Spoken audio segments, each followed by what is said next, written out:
Coach, did the Facebook Live start? Hold on a second. All right. Good afternoon, everyone. Good afternoon. Welcome to the Sweat Equity Leadership Lounge. This is our new edition. This is our first edition of the Athlete's Story. This is where we are going to highlight some of our phenomenal and fantastic young student athletes that have been doing some incredible things. So it's always an excitement, over here at the Sweat Equity Leadership Lab.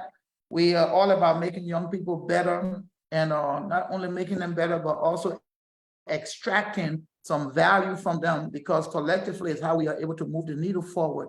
I'm always excited when I engage and with young people, but I'm even more excited when I see the trajectory that they have established for themselves.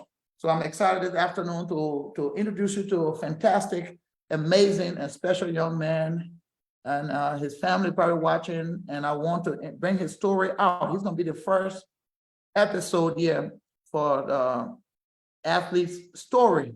So we'll go over a few things. I'll introduce you to him. He's going to tell us about himself, who he is, and how he's come so far. So without further ado, I will introduce and welcome to you SHYAM Patel out of Houston, Texas. I've been working with him for at least almost 4 years, I would say, and he's an amazing young man. So without further ado, SHYAM, go ahead and introduce yourself, please, and tell us a little background about you. Coach, I just want to first thank you for having me. And actually, I want to congratulate you on getting your doctorate. So I just want to congratulate you on that. And it's an honor to be here. So. Awesome. Well, tell us a little more about yourself, your name and where you live, what grade you're in, those types of things. Yeah. My name is SHYAM Patel. I'm a sophomore right now in high school. I go to Stephen F. Austin High School in Fort Bend. I've received an all-academic award winner for the basketball varsity team. And pretty much sums it up, really. He's being modest, but so you're a sophomore, right? Yes. And I came and saw a few of your games this year when you guys came to San Antonio. Yeah. And also I saw you play in middle school. I think you had 30-something that night in middle school. Yeah. And I've also been working with you in the Sweat Equity Lab, and I have seen how you have evolved and developed as a young man, not only limiting your development to basketball, but just holistic development. Your dad and I talk all the time, and he keeps me updated on your progress. And so what I want you to do right now is tell us a little bit about the other things that you do outside of basketball. So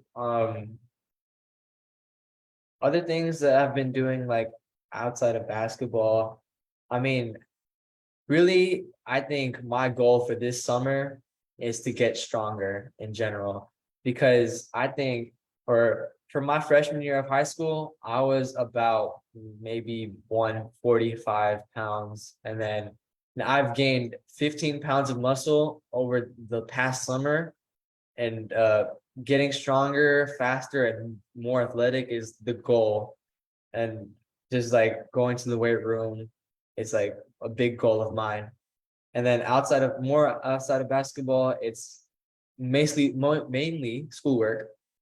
My mind has been dedicated to studying for the SAT, just doing schoolwork, getting good grades, and having the highest GPA possible. What's your GPA? So grade point average, basically it calculates your A plus. Like, no, what is your GPA right now? Oh, what is my GPA? I'm sorry, coach. It's a 3.92. 3.92. Wow, 3.92.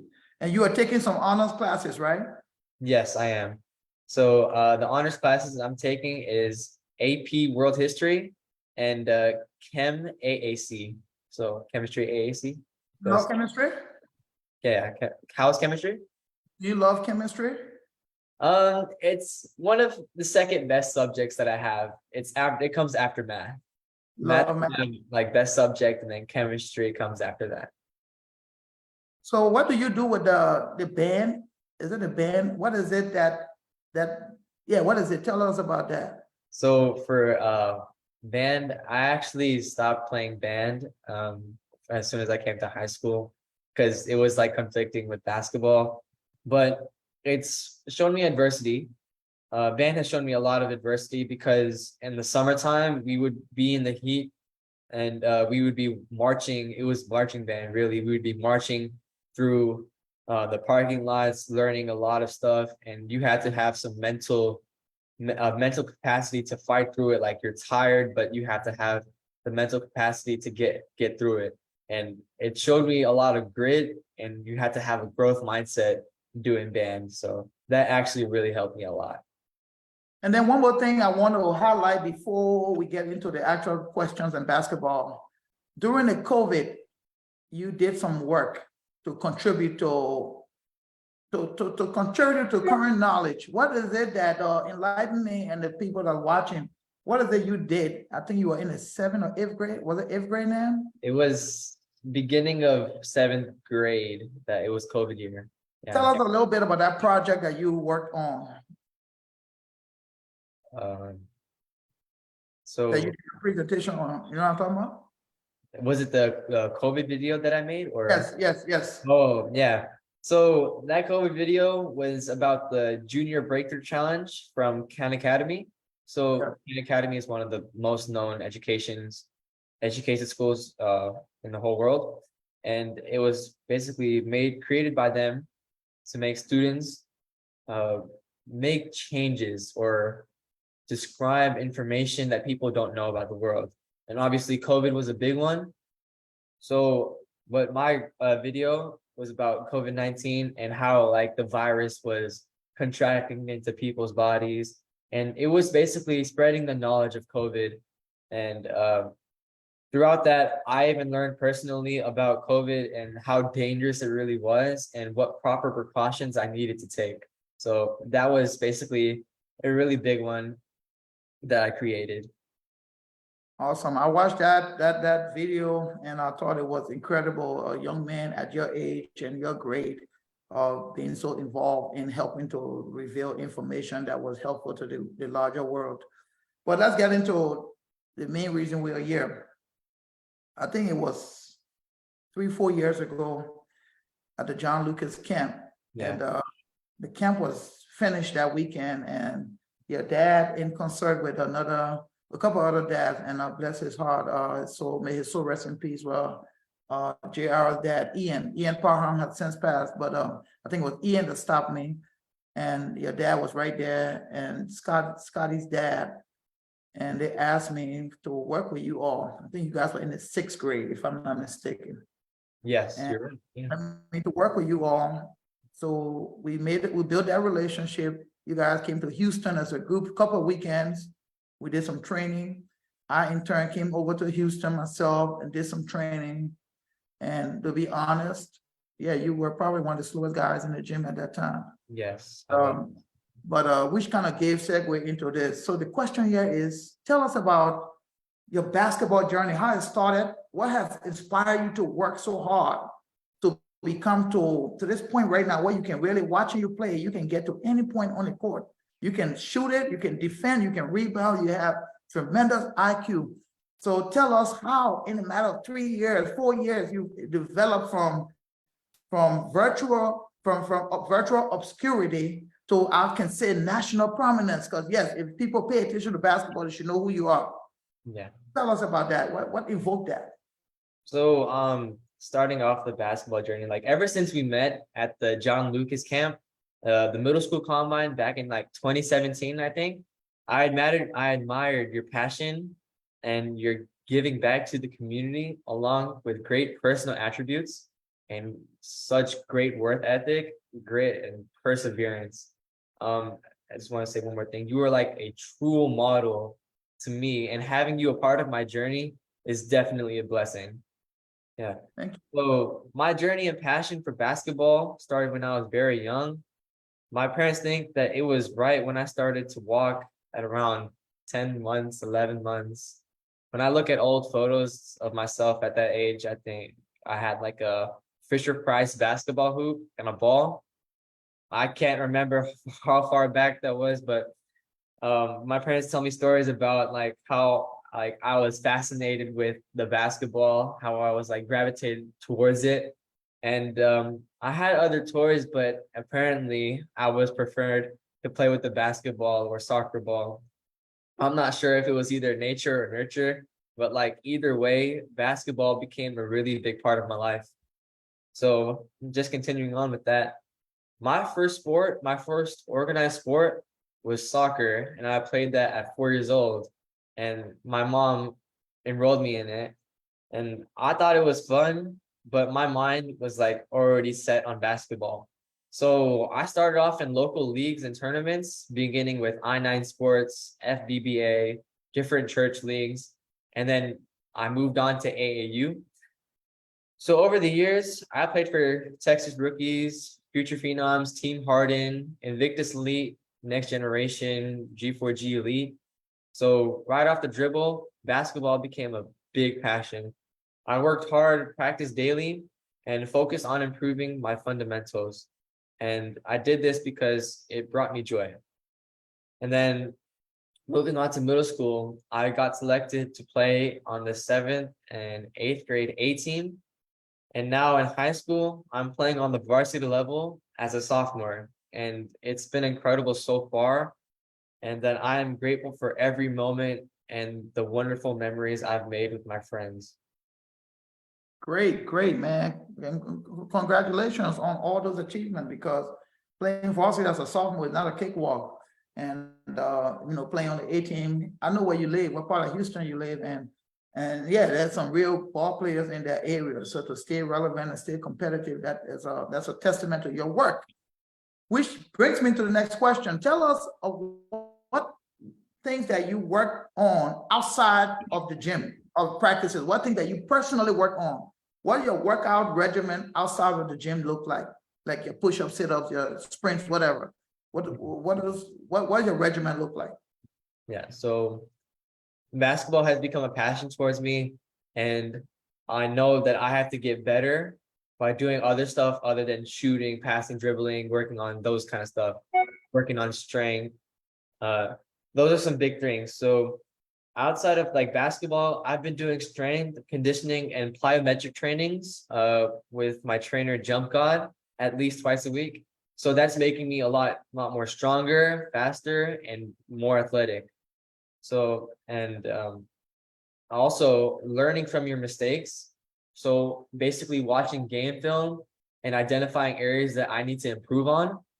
And as well as study the game like from other players and looking at like what they did wrong or what they did right, and then implicate that into my game, or how can I just improve that, right? Um, outside of basketball, it's eating right. I think that's most important out of all. Like I focus on eating healthy, so I don't eat fast food at all. So and plus I make sure to get enough rest so I keep my mind and body full of energy for the next day. So and I also keep working on my mental game by practicing positivity and meditating. And I feel that basketball is not only a sport, it's a platform that has given me like soft skills and experiences. It has helped like me with personal growth and in school as well. Some benefits that come to my mind, like some examples are like physical health, teamwork and communications. Like basketball is a team sport, and you need to know how to collaborate and communicate with teammates and even coaches, and even off the court too. Not only on the court, but off the court is always important too. It has given me more confidence, and it has helped me become a better communicator. For example, I had a chemistry presentation yesterday about nuclear medicine, and the teacher, it was such a good presentation that the teacher said that good luck. He said to the class, he said, good luck following that presentation, y'all. So that kind of touched my heart. So like that meant it was like really good. And there's a few more skill sets I want to get over to, like leadership and decision making. Basketball gives you opportunities to take on leadership roles on the team, and these experiences have helped me be a better leader on the court, as well as be a leader in school. Like giving group projects, I have to become the leader and basically lead everyone to the right decisions. And basketball has also provided networking skills. For example, I've met many inspiring coaches such as you. Like you are one of the most inspiring coaches I've ever met. And this has opened up opportunities for me to attend basketball camps, clinics, and tournaments, and to be a part of the Sweat Equity Lounge today. It really helps me. It helps me with making connections with others in the basketball community and beyond. And as you know, basketball can be like it's a powerful platform for personal growth and development and opportunity. And these skills and experiences that I had, I will always remember to cherish these forever. Man, that's incredible. So we talked about. I even took some. I'm about to take some notes on that because you did say something that it provides a platform for a whole lot of learning, development, soft skills, those types of things. And you're absolutely correct. How you treat the game of basketball is pretty much very consistent with how you treat the game of life itself. The soft skills, the leadership, the communication, is responsibility, and uplifting and encouraging your teammates. Those things are so parallel with what happens in the home and in the workplace and in the college settings, in the high school classroom, those types of things. But a lot of young people need to draw from this. I really think they should watch this video and draw some nuggets from here. Now, one thing that is always going to be a challenge and always something that you're going to have to live with, and we have seen that ourselves. You're Indian.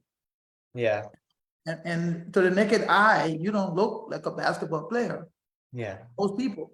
And those, they're limited because if you walk in the gym with 10 guys your size, they're probably going to pick you 10 out of 10 until we get between the lines and roll the ball out. And you're probably going to come out 1, 2, or 3 out of 10 after the game is over because I've seen your game. So that's a chip that you carry. Tell us about how that make you feel, or share some experiences where you probably can remember. Yes. About you being overlooked. And not only players, coaches do that too. This kid can play, but I want him to tell us his experiences. Go ahead. Yeah. So I do have a chip on my shoulder, and I do feel a sense of responsibility and accountability for representing my community and making them proud. There have been times at a first glance where I've not been given importance because of how I just look, because I'm Indian. So the only thing they would notice is my height. They would just think that, oh, he's just an Indian kid with height. He's not that good at all. So interject. You weren't always this tall. Yeah. You were not always this tall. So you really got it early on when you wasn't even this tall. Yeah. Yeah. But if they hadn't have seen me play, they would just overlook me at all. So now that people have seen me play, people have been going up to my dad and saying, hey, is this your son? He's did a really good job out there. So, and another example of how I was overlooked is, this happened in 8th grade. Basically, we were playing our rival, and there is a new player that came on the team, and the team that we were playing, our rival, everyone knew me that he was a shooter, and the new guy that was playing on their team said, oh, he's Indian. It doesn't matter. He can't shoot. He doesn't know how to play basketball. Those are the literal words he said. And we ended up winning that game. And I put those words to my heart. And now I know that I have to carry that chip on my shoulder, saying that I can make this change in the community, thinking that like South Asians are just more than they can do more than just doing homework or just focusing on school. They have the ability to play varsity basketball sports. So I want to change that perception of I don't want my community to be overlooked anymore. I want to normalize it for all South Asians to play sports in general so that we don't have to feel deflated and that we can pursue playing on a high school varsity team. But I do want to say that I'm very thankful like for basketball bringing me a diverse set of friends, not only in terms of race, but diverse in many ways. I don't think I would have the same circle of friends had it not been for basketball. I've learned so much over the past years, and I really appreciate this, what basketball's done for me. Man, that's it's a bittersweet story or experience because this is so prevalent in our sporting environment. Not only Indian, but we kind of stereotype people based on how they look, not only in basketball, but in larger life itself. And so let me ask you a question. How many points did you give on that game when you heard that kid say you were just Indian? Do you remember? I don't remember exactly, but I know it was at least 17 plus points. Exactly. So sometimes, yeah, but I think that what's more important is the fact that you took that monumental responsibility to carry it, not just for yourself, but your community and your people, your region. That's great. And I applaud you and commend you for that, which kind of begs me to the next question. You mentioned your dad, people coming up to him, and I met him, and I'll tell you, in fact, I wish he was on the call himself, but I want to give him support, but I mean, applaud him, but your family as a whole, you have a little sister, I believe, Yes. and she got her activities, which kind of consumes your mother. So your mother sees very little of the games because she's taking care of your little sister. What's her name? What's your sister's name? Sajni. Her name's Sajni. Okay. So, and I'll track you guys, like you guys are family to me. So I see you guys go on family vacations, and your family is so much supportive of your desire to play this game and the other things. So in your own words, kind of this is a twofold. One, you tell us about that support, and then you can also use that time to show them some appreciation if you would like. So yeah, tell us about your family support. My family sacrifices they've been making. Yeah. My family is one of the biggest supporters that I have, especially my dad. So on weekends, I'm out for AAU tournaments, and then my sister, she's out for either dance or golf. So it's always tough because we don't have a lot of family time with each other. So, and I applaud my parents for making that sacrifice. They've been making the sacrifice to put me and my sister before themselves, and I applaud them for that. And the sacrifices that my dad makes is he has to record all the games on an iPad, looking through a screen and watching me play. He doesn't get to see the real me play through his own eyes. So that's a big sacrifice he makes, and he never complained about it. That's what it means to like be my biggest supporter. And all throughout my highlight videos, you can hear him cheering on the sideline, saying like, "Yeah, let's go." You can hear him through all my highlight videos with energy and passion, and my mom too. Like I've heard her on my highlight videos. She's always yelling too, having the biggest support too. And my sacrifice that my dad has made is being my Uber driver because he's been driving me to everywhere. Yeah. So hopefully I can help him out because now that I have my license, I'm able to drive. So hopefully that I can help him out with that. Yeah.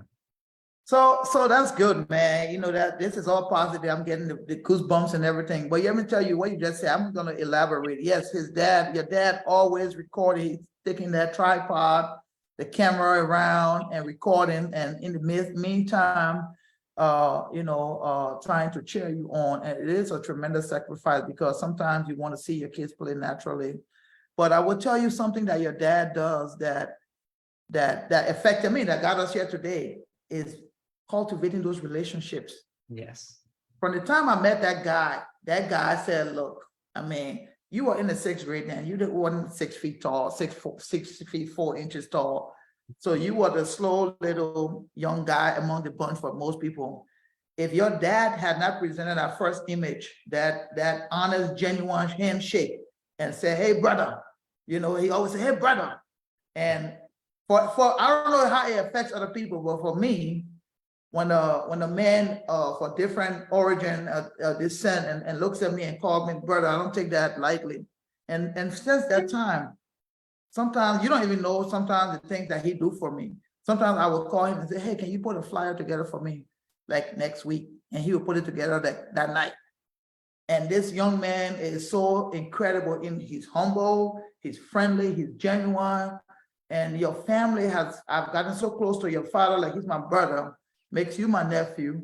But I'm so blessed to have positive people in my sweat equity ecosystem. It's important. So I'm hoping he's gonna listen to this video and understand that how I feel about him and you all. So tell us now, with basketball, you having a great time. You just had you were the MVP at the last tournament or something, or you got some the Kingwood. Yeah. And I saw that video, and I see your dad record all the videos, but when I saw that video, I wish I could play that video right now. That video, I shared it, and that video, it demonstrated so much about your growth and how you have ascended to be such an elite player. Shooting the ball has been your thing. You shoot it with precision. I'm talking about the 3-point shot. Yes. But you were, I mean, slashing and getting to the spots, you know, getting the hair fake, going around dudes that supposed to be faster than you. Yeah. And being poised defensively. I mean, one of the things I admire about you so much is your IQ. Tell me about your IQ. Why you have so high IQ? I mean, even when you wasn't as fast and as athletic, you still were one of the smartest guys. You always made the right pass, the right play, and was so selfless. What helped your IQ to be so high? So one thing about my IQ, I have to credit to school. It's because staying focused in school contributes to your IQ, like saying how smart you are, how much focus you have on the game, how much focus and attention you have to one thing, your attention span. So basically all of those come to play in IQ. And it just contributes to like basketball. Basically, like if I'm doing schoolwork, I'm putting my 110% focus on it. And then it just contributes to basketball, like saying, if I'm gonna shoot the ball, I'm gonna be 100%, 110% focused on shooting the shot. I'm gonna shoot it with confidence, and I'm gonna shoot it with precision. And then that comes in all into IQ. Awesome. I hope folks are taking notes. You're talking about staying focused in school and focus on your work, your priorities. It kind of translates. I always tell people that excellence practice in one area tends to contaminate other areas. So let's move up into the next one. The next question I have for you here. Tell us about your priorities as you are moving through now high school. You're having a great time playing high level AAU and high varsity player. What are your priorities going forward? So first, I would like to thank God for surrounding me with such amazing people in my life, my family, coaches, friends, neighbors, community. I appreciate this, and I am humbled for the opportunity to play basketball. It's like not everyone gets the opportunity just to play the sport. And I strongly feel that having a strong education is key to success and will help me develop as a person and prepare for long term. So to answer your question, my priorities are school and basketball equally. So this commitment to both takes a lot of my time, and quite rightly so. This means I have to make certain sacrifices, such as playing video games or even hanging out with my friends. I rarely get the opportunity for these things, but I'm okay with the decision I made because I put in this hard work knowing that it will pay off in the future. Awesome. That's focus right there. That's next level focus. And that's a testament of somebody that's destined to be successful. So what advice do you have for people coming up after you? Because, you know, nothing matters for all of us, any of us, until we are helping somebody else. So what advice at your level you have for the people embarking on this journey of student athlete? Yeah. So I would say be the best version of yourself, and not only in sports, but in school too. Um, yeah, make sure you spend quality time on both school and the sport you're working on, or whatever it could be. There are only 24 hours in a day, and it's very important to make the right choices and to be very disciplined on the activities that will help you. And the other advices I have is make good habits early, stay consistent with them, because starting off good habits, it's just going to be better for long term. Having a growth mindset, compete at all times, hustle always. Like, for example, strive to be the first player in line on every drill, or be the first one to make it down on every sprint. That's like probably one of the biggest things I've been trying to do, running sprints for basketball. Another piece of advice would be play in the present. If you make a mistake, it already happened. You just gotta move on from that life. You just gotta move on and make up for it. Just the most importantly, do not give up on the mistake that you made. You always got to return it back. You train hard, you play smart, and primarily enjoy the process. Sometimes students are so focused on making goals 2 to 3 years from now, but which is important to work on, but it's always important to work on the present. Like, try not to live in the future, but just enjoy and embrace living in the present. And you'll notice that every moment that you live in the present is just special. Man, you see, one of the things I always tell people, I love to talk to young people. I love to talk to all people because look what he's dropping. He's dropping real knowledge over here. Live in the present. Take care of what's going on now. Tomorrow is going to come. But in taking care of today, you're going to prepare for tomorrow, whether you know it or not. So that's a great piece of advice, not only for basketball players, but for us, even adults. Take care of what's in front of you now.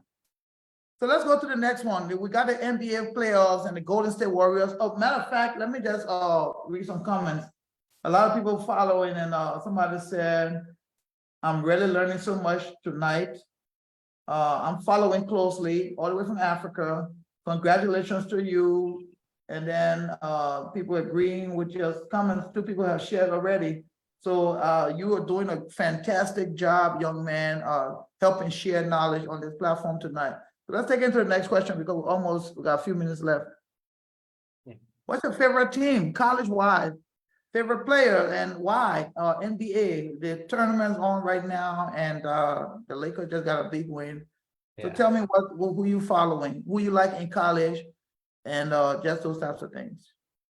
Coach, that's a tough question. So I wouldn't say that I have a favorite college basketball team, but I love the Texas basketball team, like in all divisions.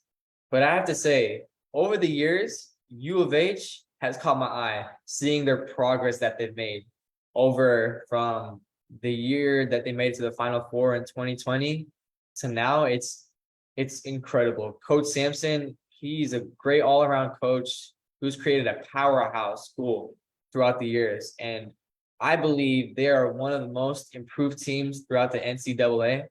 And I love this because it shows that Coach Sampson and his players had grit, a growth mindset, and they were committed to excellence. So that was like one of my takes for U of H.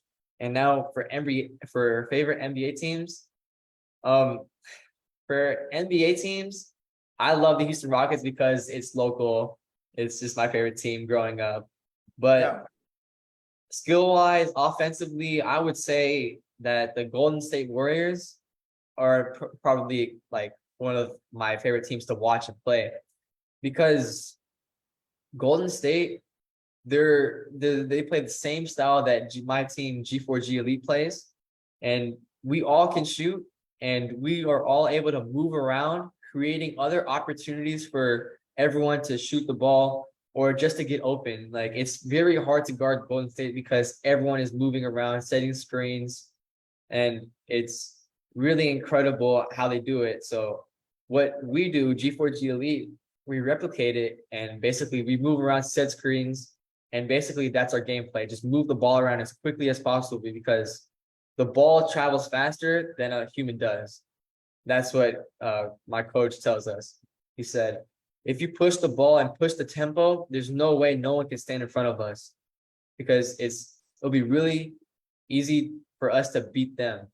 And Golden State, I would say, is one of the smallest teams in the NBA. Like their starting five is kind of small. Same goes for us. I'm the tallest one on the team as of right now. And this is just created he's like spread out the floor for us because we have beat multiple teams that are taller than us because we have the right focus on our mind. And we beat these teams using our speed, agility, and shooting. And another thing to add, I just want to add this. My favorite player is James Harden because he brought back the Euro step. And the one thing I love about him is his creativity because he created the step back and it's the most elite move that is unguardable. And it's very crazy how he's just using it now because he's been using it for the past, I can say 8 years, maybe 7 years, around there. But it's just incredible because I remember it was either game 1 or game 2 in Philadelphia. Harden dropped 45 without Embiid, and the game winner he hit was on Al Horford. It was a step back 3.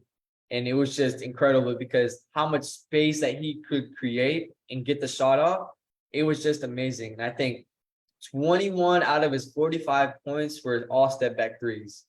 So it was just incredible. Step back. Yeah, that's a difficult shot. Because Yeah. the degree of difficulty is digressing as you're trying to make the shot, but it takes a lot of work and tremendous amount of effort.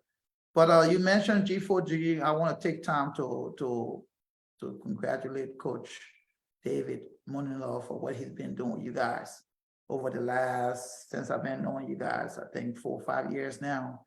He's kept a bunch of young guys together, regardless of size. You guys don't have no bigs. Yes. Consistently, and he's taught you guys how to play the game the right way, space the court, move the ball. And his son is the point guard, and that's hard to do to coach your son, but you couldn't even tell he's coaching his son because he holds everybody to the same standard, and collectively you guys are successful, but individually you guys are also successful. And that's a great testament to a man that has committed so much to young youth basketball. And not so many AAU coaches are that committed and that into the detail and focus. So Coach David, when you do watch this, just want to know I got much respect for you. I really love and appreciate what you've done with these young people. That's why you always are successful. So keep doing what you're doing, brother. Speaking about Kelvin Sampson and the University of Houston Cougars, I agree with you. I went to their camp 2 years ago. They're going to be relevant every year to play. So you should try to meet them. I would love to see you play ball over there. You should try to introduce yourself. That man was at Oklahoma, I believe, and he got a whole lot of affiliation with USA basketball. Coach Sampson is one of the greatest minds in college basketball. See, y'all don't think I follow my stuff. Don't let this sweat equity carry you away. I know what's going on. Houston Cougars are going to be relevant. They're going to be in the top 25 every year coming in, and they're going to play competitive basketball, sound basketball. I went to their practice one time, and I was amazed what he's been doing with that program. So you are on point. Now, I know we're close, we're running out of time, but I want to give you the time to say any final comments that you have for the listening audience or to anybody that is going to be watching this in the future. Yeah. So again, I want to congratulate you on your doctorate. Actually, I should be calling you Dr. Pitman at this point. Yeah. I apologize. So I'm coach to you always. It's okay. Yeah. And thank you for having me. It was really nice of you just to set up this meeting and have a great interview. And I really love this discussion. You put me through tough questions to answer them. So, I just really love this conversation that we had, and we haven't met in a while, but it's good to be back with you, just communicating with you, talking to you, and spreading Yeah. love. Like that sweat equity shirt you got on too. Oh yeah. So for everyone watching, I just want to say thanks. And for you, this is the first episode. We're going to continue this with other athletes. And at some point in time, bring you back and as you continue to grow and develop. But what's important is developing as a holistic quality person. Basketball is great and it's a means to an end, but there's so much of life after we are done playing basketball. So it's important that we don't miss those critical ingredients as we are developing through basketball, because your success is going to be based on how much you've absorbed during your basketball journey. This is not something that you can cheat. This is not something that you can fast track. It has to go through that proper gestation process. So you need good character. That's the only way you're going to be successful with people. You need to be honest. You have to be loyal. Gratitude, those things, those elements are going to take you far. All right. I gave some examples with your dad and how the type of relationship we have built over the years. Those elements are paramount in there.